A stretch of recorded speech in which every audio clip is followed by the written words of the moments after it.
नमस्कार दोस्तों, स्वागत है आपका अपने चैनल कहानी स्टेशन पे। आज मैं आपको सुनाने जा रही हूँ प्रेमचंद की लिखी कहानी बड़े घर की बेटी का दूसरा भाग। आइए कहानी सुनते हैं। श्रीकंठ की आंखें लाल हो गईं। बोले, यहाँ तक हो गया इस छोकरे का यह साहस। आनंदी स्त्रियों के स्वभावानुसार रोने लगी, क्योंकि आंसू उनके पलकों पर रहते हैं। श्रीकंठ बड़े धैर्यवान और शांत पुरुष थे। उन्हें कदाचित ही कभी क्रोध आता था। स्त्रियों के आंसू पुरुषों की क्रोधाग्नि भड़काने में तेल का काम देते हैं। रात भर करवटें बदलते रहे। उद्विग्नता के कारण पलक तक नहीं झपकी। प्रातःकाल अपने बाप के पास जाकर बोले, दादा, अब इस घर में मेरा निबाह न होगा। इस तरह की विद्रोहपूर्ण बातें कहने पर श्रीकंठ ने कितना ही बार अपने कई मित्रों को आड़े हाथों लिया था, परंतु दुर्भाग्य, आज उन्हें स्वयं वे ही बातें अपने मुंह से कहनी पड़ी। दूसरों को उपदेश देना भी कितना सहज है। बेनी माधव सिंह घबरा उठे और बोले, क्यों श्रीकंठ? इसलिए कि मुझे भी अपनी मान प्रतिष्ठा का कुछ विचार है। आपके घर में अब अन्याय और हठ का प्रकोप हो रहा है। जिनको बड़ों का आदर सम्मान करना चाहिए वे उनके सिर चढ़ते हैं। मैं दूसरे का नौकर ठहरा, घर पर रहता नहीं। यहाँ मेरे पीछे स्त्रियों पर खराऊं और जूतों की बौछार होती है। करी बात तक चिंता नहीं, कोई एक की दो कह ले, वहां तक मैं सह सकता हूँ, किंतु यह कदापि नहीं हो सकता कि मेरे ऊपर लात घूंसे पड़े और मैं दम मारूं। बेनी माधव सिंह कुछ जवाब न दे सके। श्रीकंठ सदैव उनका आदर करते थे। उनके ऐसे तेवर देखकर बूढ़ा ठाकुर अवाक रह गया। केवल इतना ही बोला, बेटा, तुम बुद्धिमान होकर ऐसी बातें करते हो। स्त्रियां इस तरह घर का नाश कर देती हैं। उनको बहुत सिर चढ़ाना अच्छा नहीं। श्रीकंठ, इतना मैं जानता हूँ, आपके आशीर्वाद से ऐसा मूर्ख नहीं हूँ। आप स्वयं जानते हैं कि मेरे समझाने बुझाने से इस गांव में कई घर संभल गए, पर जिस स्त्री की मान प्रतिष्ठा का ईश्वर के दरबार में उत्तरदाता हूँ, उसके प्रति ऐसा घोर अन्याय और पशुवत व्यवहार मुझे असह्य है। आप सच मानिए, मेरे लिए यही कुछ कम नहीं है कि लाल बिहारी को कुछ दंड नहीं देता। अब बेनी माधव सिंह भी गरमाए, ऐसी बातें और ना सुन सके। बोले, लाल बिहारी तुम्हारा भाई है, उससे जब कभी भूल चूक हो उसके कान पकड़ो। लेकिन श्रीकंठ, लाल बिहारी को मैं अब अपना भाई नहीं समझता। बेनी माधव सिंह, स्त्री के पीछे? श्रीकंठ, जी नहीं, उसकी क्रूरता और अविवेक के कारण। दोनों कुछ देर चुप रहे। ठाकुर साहब लड़के का क्रोध शांत करना चाहते थे, लेकिन यह नहीं स्वीकार करना चाहते थे कि लाल बिहारी ने कोई अनुचित काम किया है। इसी बीच में गांव के और कई सज्जन हुक्के चिल्लम के बहाने वहां आ बैठे। कई स्त्रियों ने जब यह सुना कि श्रीकंठ पत्नी के पीछे पिता से लड़ने को तैयार है, तो उन्हें बड़ा हर्ष हुआ। दोनों पक्षों की मधुर वाणियां सुनने के लिए उनकी आत्माएं तिलमिलाने लगी। गांव में कुछ ऐसे कुटिल मनुष्य भी थे जो इस कुल की नीतिपूर्ण गति पर मन ही मन जलते थे। वे कहा करते थे, श्रीकंठ अपने बाप से दबता है, इसलिए वह दब्बू है। उसने विद्या पढ़ी है, इसीलिए वह किताबों का कीड़ा है। बेनी माधव सिंह उसकी सलाह के बिना कोई काम नहीं करते, यह उनकी मूर्खता है। इन महानुभावों की शुभकामनाएं आज पूरी होती दिखाई दी। कोई हुक्का पीने के बहाने और कोई लगान की रसीद दिखाने आकर बैठ गया। बेनी माधव सिंह पुराने आदमी थे, इन भावों को ताड़ गए। उन्होंने निश्चय किया कि चाहे कुछ ही क्यों न हो, इन द्रोहियों को ताली बजाने का अवसर न दूंगा। तुरंत कोमल शब्दों में बोले, बेटा, मैं तुमसे बाहर नहीं हूँ, तुम्हारा जो जी चाहे करो। अब तो लड़के से अपराध हो गया। इलाहाबाद का अनुभव रहित झल्लाया हुआ ग्रेजुएट इस बात को न समझ सका। उसे डिबेटिंग क्लब में अपनी बात पर अड़ने की आदत थी। इन हथकंडों को उसे क्या खबर। बाप ने जिस मतलब से बात पलटी थी वह उसकी समझ में न आई। बोला, लाल बिहारी के साथ अब इस घर में नहीं रह सकता। बेनी माधव, बेटा, बुद्धिमान लोग मूर्खों की बात पर ध्यान नहीं देते। वह बेसमझ लड़का है, उससे जो कुछ भूल हुई हो उसे तुम बड़े होकर क्षमा कर दो। श्रीकंठ, उसकी इस दुष्टता को मैं कदापि नहीं सह सकता। या तो वही घर में रहेगा या मैं ही। आपको यदि वह अधिक प्यारा है तो मुझे विदा कीजिए, मैं अपना भार आप संभाल लूंगा। यदि मुझे रखना चाहते हैं तो उससे कहिए जहाँ चाहे चला जाए, बस यह मेरा अंतिम निश्चय है। लाल बिहारी सिंह दरवाजे की चौखट पर चुपचाप खड़ा बड़े भाई की बातें सुन रहा था। वह उनका बहुत आदर करता था।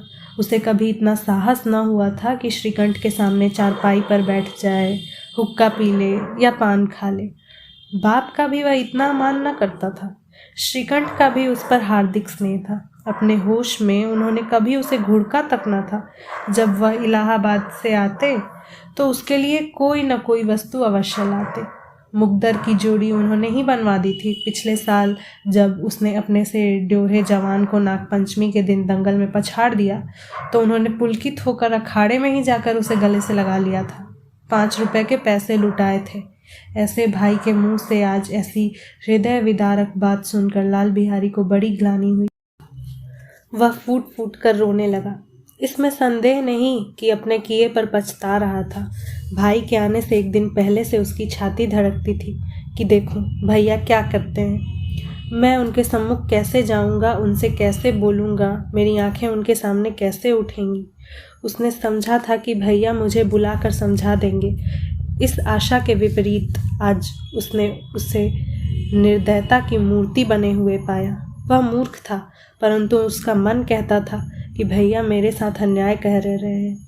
यदि श्रीकंठ उसे अकेले में बुलाकर 2-4 बातें कह देते, इतना ही नहीं 2-4 तमाचे भी लगा देते तो कदाचित उसे इतना दुख न होता। पर भाई का यह कहना कि अब मैं इसकी सूरत नहीं देखना चाहता, लाल बिहारी से सहा न गया। वह रोता हुआ घर आया। कोठरी में जाकर कपड़े पहने, आंखें पोंछी, जिससे कोई यह न समझे कि रोता था। तब आनंदी के द्वार पर आकर बोला, भाभी, भैया ने निश्चय किया है कि अब वह मेरे साथ इस घर में न रहेंगे। अब वह मेरा मुंह नहीं देखना चाहते, इसलिए अब मैं जाता हूँ। उन्हें फिर मुंह न दिखाऊंगा। मुझसे जो कुछ अपराध हुआ उसे क्षमा करना। यह कहते कहते लाल बिहारी का गला भर आया। जिस समय लाल बिहारी सिंह सिर झुकाए आनंदी के द्वार पर खड़ा था, उसी समय श्रीकंठ सिंह भी आंखें लाल किए बाहर से आए। भाई को खड़ा देखा तो घृणा से आंखें फेर ली और कतरा कर निकल गए, मानो उसकी परछाई से भी दूर भागते हों।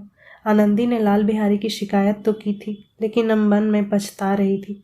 वह स्वभाव से ही दयावती थी। उसे इसका तनिक भी ध्यान न था कि बात इतनी बढ़ जाएगी। वह मन में अपने पति पर झुंझला रही थी कि यह इतने गर्म क्यों होते हैं। उस पर यह भय भी लगा हुआ था कि कहीं मुझसे इलाहाबाद चलने को कहें तो कैसे क्या करूंगी। इस बीच में जब उसने लाल बिहारी को दरवाजे पर खड़े यह कहते सुना कि अब मैं जाता हूँ, मुझसे जो कुछ अपराध हुआ क्षमा करना, तो उसका रहा सहा क्रोध भी पानी हो गया। वह रोने लगी। मन का मैल धोने के लिए नयन जल से उपयुक्त और कोई वस्तु नहीं है। श्रीकंठ को देखकर आनंदी ने कहा, लाला बाहर खड़े बहुत रो रहे हैं। श्रीकंठ, तो मैं क्या करूं? आनंदी, भीतर बुला लो, मेरी जीभ में आग लगे, मैंने कहाँ से यह झगड़ा उठाया। श्रीकंठ, मैं ना बुलाऊंगा। आनंदी, पछताओगे, उन्हें बहुत ग्लानि हो रही है, ऐसा ना हो कहीं चल दे। श्रीकंठ ना उठे। इतने में लाल बिहारी ने फिर कहा, भाभी, भैया से मेरा प्रणाम कह दो, वह मेरा मुंह नहीं देखना चाहते, इसलिए मैं भी अपना मुंह उन्हें न दिखाऊंगा। लाल बिहारी इतना कहकर लौट पड़ा और शीघ्रता से दरवाजे की ओर बढ़ा। अंत में आनंदी कमरे से निकली और उसका हाथ पकड़ लिया। लाल बिहारी ने पीछे फिरकर देखा और आंखों में आंसू भरे बोला, मुझे जाने दो। आनंदी, कहाँ जाते हो? लाल बिहारी, जहाँ कोई मेरा मुंह न देखे। आनंदी, मैं न जाने दूंगी। लाल बिहारी, मैं तुम लोगों के साथ रहने योग्य नहीं हूँ। आनंदी, तुम्हें मेरी सौगंध, अब एक पग भी आगे न बढ़ाना। लाल बिहारी, जब तक मुझे यह न मालूम हो जाए कि भैया का मन मेरी तरफ से साफ हो गया, तब तक मैं इस घर में कदापि न रहूँगा। आनंदी, मैं ईश्वर को साक्षी देकर कहती हूँ कि तुम्हारी ओर से मेरे मन में तनिक भी मैल नहीं है। अब श्रीकंठ का हृदय भी पिघला। उन्होंने बाहर आकर लाल बिहारी को गले लगा दिया। दोनों भाई खूब फूट फूट कर रोए। लाल बिहारी ने सिसकते हुए कहा, भैया, अब कभी मत कहना कि मैं तुम्हारा मुंह न देखूंगा। इसके सिवा आप जो दंड देंगे मैं सहर्ष स्वीकार करूंगा। श्रीकंठ ने कांपते हुए स्वर से कहा, लल्लू, इन बातों का बिल्कुल भूल जाओ। ईश्वर चाहेगा तो फिर ऐसा अवसर न आवेगा। बेनी माधव सिंह बाहर से आ रहे थे। दोनों भाइयों को गले मिलते देखकर आनंद से पुलकित हो गए। बोल उठे, बड़े घर की बेटियां ऐसी ही होती हैं, बिगड़ता हुआ काम बना लेती हैं। गांव में जिसने यह वृत्तांत सुना उसी ने इन शब्दों में आनंदी की उदारता को सराहा। बड़े घर की बेटियां ऐसी ही होती हैं। तो दोस्तों, ये था कहानी का दूसरा और अंतिम भाग। आशा करती हूँ कि आप लोगों को ये कहानी पसंद आई होगी। अगर आपने इसके पहले का पार्ट नहीं सुना है तो आप मेरे चैनल पे जाके सुन सकते हैं। मैं उस वीडियो का लिंक भी डिस्क्रिप्शन में दे दूँगी। गाइस, अगर आपको ये स्टोरी पसंद आई, ये वीडियो पसंद आया तो प्लीज़ इस चैनल को सब्सक्राइब करें, इस वीडियो को लाइक और शेयर करें और हाँ, कमेंट करना मत भूलिएगा।